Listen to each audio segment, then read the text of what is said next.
तो आज मैं आपके लिए लाया हूँ एक और मांगा आप लोगों के कहने पर। इस मांगा का नाम है पीएसटी रेडियो। ये मांगा बहुत ही ज्यादा कर्ज मांगा है। राइटर ने खुद कहा था कि ये जो भी पढ़ता है वो खत्म हो जाता है। क्या हम भी खत्म हो जाएंगे? ये इतनी ज्यादा डार्क है कि तुम सोच भी नहीं सकते। और आपको डर लगता है तो अभी छोड़ के जाते रहें। भाग जाओ, जल्दी भाग जाओ। इसकी स्टोरी समझना थोड़ा मुश्किल है, लेकिन चिंता मत करो, मैं हूं ना आपको समझाने के लिए। तो वीडियो के साथ बने रहें, चैनल को सब्सक्राइब, वीडियो कर दो लाइक। चलो let's start the video. Starting में हमको दिखाया जाता है एक रेडियो जो कि फ्रीक्वेंसी को चेंज करता है। हमको एक लिस्ट दिखाई जाती है जिसके ऊपर कई तरह के नंबर लिखे होते हैं। असल में ये नंबर चैप्टर के पेज हैं। तो पहले चैप्टर के अंदर हम देखते हैं कि बालों का गुच्छा। उसके बाद हमको एक गाँव दिखाया जाता है।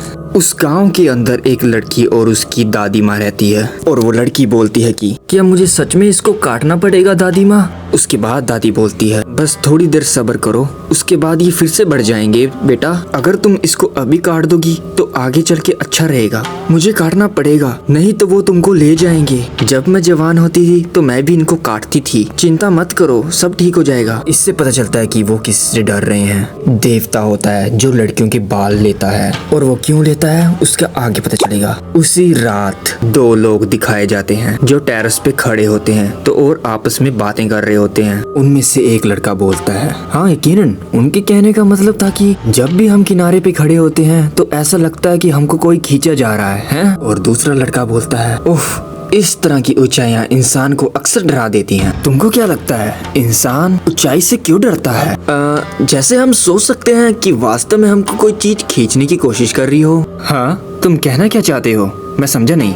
मुझे लगता है कि ऐसा हो सकता है वास्तविक में। ओ हाँ, हर किसी को अपनी मौत से तो डर लगता ही है। यार मेरे कहने का ये मतलब नहीं। हाँ, सब कुछ वैसा ही था, मैं जानता था। आप ये क्या कर रहे हैं? आप कहना क्या चाहते हैं? हाँ, ये नीचे क्या है?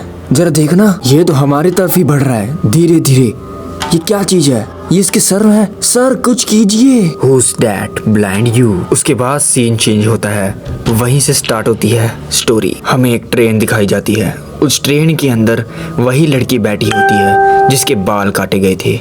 वो ट्रेन के अंदर सो रही होती है। अचानक से उसकी जाग खुलती है। उसके बाद उसका ध्यान मिरर की ओर जाता है और उसको मिरर के अंदर दिखता है कि उसके सर पे बाल नहीं है। ये है क्या ये मैं हूँ? मिरर के अंदर परछाई अपना चेहरा घुमाती है जो बहुत ही क्रीपी होता है और स्माइल दे रही होती है, जिसके कारण वो लड़की एकदम से डर जाती है और वहाँ से भागने की कोशिश करती है, अपने हेल्प के लिए चिल्लाती है। और तभी उसके बाल उस चेयर में फंस जाते हैं और अंदर की तरफ खिंचते जाते हैं। ए फार वे नेबर। उसके बाद सीन चेंज होता है। हमें फिर से एक स्टेशन दिखाया जाता है जिसमें एक लड़की खड़ी ट्रेन का इंतजार कर रही होती है। उसका ध्यान ट्रेन की ट्रैक पे जाता है। उसे दिखता है कि कोई रेलवे ट्रैक के ऊपर कोई खड़ा है। इधर उधर देखती है और लोगों को बोलती है सभी को दिखाई नहीं दे रहा क्या? लेकिन सभी लोग चुपचाप खड़े रहते हैं। बस ट्रेन जल्द ही आने वाली है और वो इंसान मर सकता है। What the hell is doing? Oh God, लगता है मैं हेल्प नहीं कर सकती। उसके बाद वो लड़की जोर से चिल्लाती है और अपने कान पकड़ लेती है। उसके बाद उसकी आंखें खुलती हैं और वो बोलती है ऐसे एक्टिंग करना जैसे कुछ हुआ ही नहीं है। सभी लोग कहाँ पे गए? ना मैंने ट्रेन की आवाज सुनी और ना ट्रेन ठुकने की आवाज आई। क्या वो जिंदा होगा? उसके बाद उसको ट्रेन के दरवाजे पर कुछ दिखता है। वो एकदम से शौक हो जाती है। लड़की के पीछे वाली आंटी बोलती है तुम क्या कर रही हो? रास्ते से हटो, हमको जाने दो अंदर। उसके बाद वो लड़की ट्रेन के दरवाजे को घूरती रहती है। जब दरवाजा बंद होने वाला होता है तब वो देखती है कि कोई शैडो है। असल में वो एक बाल होता है जो कि लोगों के पैर पकड़ के खड़ा होता है और वो उसको घूर रहा होता है with an arms and 2 finger. हमें वही गांव फिर से दिखाया जाता है और कुछ बाल कटे पड़े होते हैं। फिर वो लड़की रोती होती है और उसकी दादी बोलती है रोना बंद करो, अब सब कुछ ठीक हो जाएगा। अब तुम बड़ी होगी तब इसको काटना पड़ेगा। लड़की याद कर रही होती है कि दादी ने क्या उम्र बताई थी, क्या मुझे सच में बाल काटने पड़ेंगे? They rise from the depth. उसके बाद सीन यहाँ पर कट होता है और दूसरी स्टोरी स्टार्ट हो जाती है। अगर तुम शहर के किनारे जाओगे तो वहाँ पर एक स्टोर हो सकता है। बाहर बहुत अंधेरा है तुमको मैं ड्राइव करके छोड़ के आऊँ? नहीं, इसकी कोई जरूरत नहीं है, मैं बाहर थोड़ा टहलने जा रहा हूँ। सच में यार बहुत अंधेरा है बाहर तो। चलो अब क्या ही कर सकते हैं, चलना चाहिए, ये तो बहुत अंधेरा है। इनके कहने का मतलब तो सच में यही था, लेकिन मेरे दादा परदादा भी बिना लाइट के रह सकते थे, तो मैं क्यों नहीं। ओ यार, एक ही सिगरेट रह गई, चलो कोई ना। तभी वो लाइट जगाता है तो उसके सामने एक फेस खड़ा हो जाता है और फिर गायब हो जाता है। And melt like ice. उसके बाद हमको एक अपार्टमेंट दिखाया जाता है। उस घर में वही लड़की नहा रही होती है जो हमें ट्रेन में देखी थी, और तभी उसके पीछे एक हाथ आता है, को बालों से पकड़ के नीचे खींच लेता है। वो जैसे तैसे वहाँ से उठती है। तभी हमें नोटिस होता है उसके बाल अभी भी पकड़े हुए हैं। अगले दिन कॉफी शॉप के बाहर। क्या तुम अभी भी उसको देखकर थोड़े हैरान हो? जल्दी में हो क्या तुम लोग? मुझे रास्ते से हटोगे? मुझे जाने दो यहाँ से। क्या वो पहले से किसी को डेट नहीं कर रहा? ऐसा मूर्ख कौन हो सकता है जो सड़क पे देखे किसी को भी पीछा करने लग जाए? हे रुक जाओ।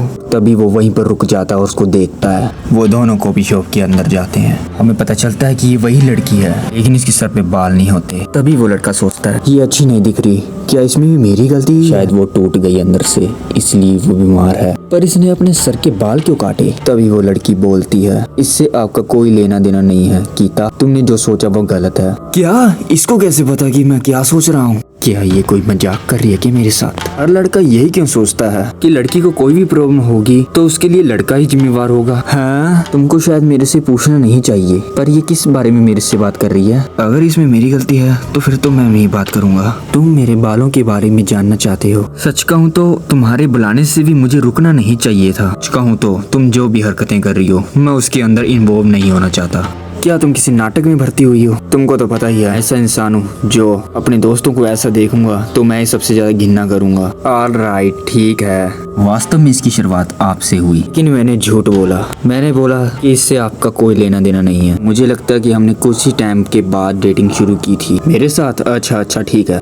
आपको ऐसा लगता है कि आपने मुझे छोड़ा, लेकिन ऐसा नहीं है, ये दूसरा तरीका है। मैं वहाँ से भाग गई थी। को याद है एक बार आपने मुझे बाथरूम में गिरा हुआ पाया था, फिर आप मेरे साथ रहने लगे थे, और जब आप जा रहे थे तो मैंने आपको रोका भी था। कम ऑन यार, मैं हमेशा तुम्हारे साथ नहीं रह सकता। अभी शायद तुम थोड़ी घबराई हुई हो, थोड़ा रेस्ट करोगे तुम ठीक हो जाओगी। अब मुझे शायद चलना चाहिए। आप उस बाथरूम के हादसे की वजह से मेरे साथ रुके थे, जिसके बाद आपको लगने लगा कि मैं चिपको इंसान हूँ। ऐसा इसलिए हुआ जब भी आप गए तो मेरे साथ फिर से होना शुरू हो गया। ये बाल पीछे से आके कोई खींचता था, ये रुकने वाला नहीं था, इसलिए मैंने अपने बाल काट दिए और मैं बहुत ज्यादा डर चुकी थी। ने मुझे अपनी जिंदगी से निकाल दिया क्योंकि आप छोटे वालों से कुछ अजीब रिएक्ट करने लगे थे। आपसे मिलने से पहले ऐसा बिल्कुल नहीं था, मैं बिल्कुल ठीक थी। एक मिनट रुको, तुम्हारे कहने का मतलब क्या है? ये जो चीज बार बार होती है, मुझे यकीनन ये आपसे मिला है। तुमको मेरे साथ वापस आना होगा। मुझे सचमुच इस बात का बहुत ज्यादा बुरा लग रहा है। शायद मैंने ही तुमको कोई चोट पहुंचाई होगी, लेकिन क्या इस बात का कोई मतलब है? और उसके बाद वो अजीब सा चेहरा बनाने लगती है। युकिता, मुझे वापस दो।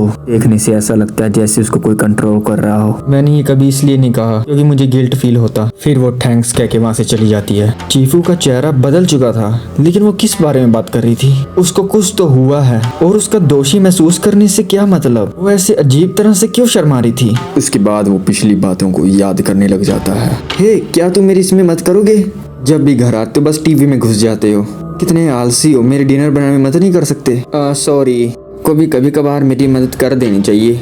और तभी वो लड़की चीख पड़ती है, हे, तुमने मेरे बाल क्यों खींचे? तुमको पता ना अभी सारा खाना नीचे गिर जाता, तुम ऐसे कैसे कर सकते हो? अरे मैंने कुछ नहीं किया, मैं तो देखो तुमसे कितनी दूर बैठा हूँ। तुम यहाँ से चले जाओ मेरे सामने से। तब तुम माफी नहीं मांगोगे तब तक मैं अंदर नहीं आने दूंगी, जाओ यहाँ से। और हमें वही शैडो वाला हाथ फिर से दिखाया जाता है। वो उस लड़की के पीछे ही होता है और बाय कर रहा होता है। उसके बाद वो चला जाता है। उससे में आके बोलता है मुझे मत बताओ। उसके बाद हमको एक माउथ दिखाया जाता है जो बोलता है बैक टू द गीता। इसी के साथ ये चैप्टर यहीं पर खत्म हो जाता है। ये आगे क्या होगा? क्या ये लड़का इस लड़की को बचा पाएगा? और उस बाल का रहस्य का क्या है? उस शैडो का क्या मतलब है? क्या ये इस मुसीबत से बच पाएंगे? लड़की का चेहरा ऐसा क्यों बना था? ये सब कुछ जानने के लिए हमारे चैनल को सब्सक्राइब करें और वीडियो को लाइक करें। अगर स्टोरी अच्छी लग रही है तो कमेंट भी जरूर करें, जिसके साथ हम इसका नेक्स्ट चैप्टर भी जल्दी अपलोड करेंगे। तब तक के लिए फिर मिलेंगे। आरिगातो।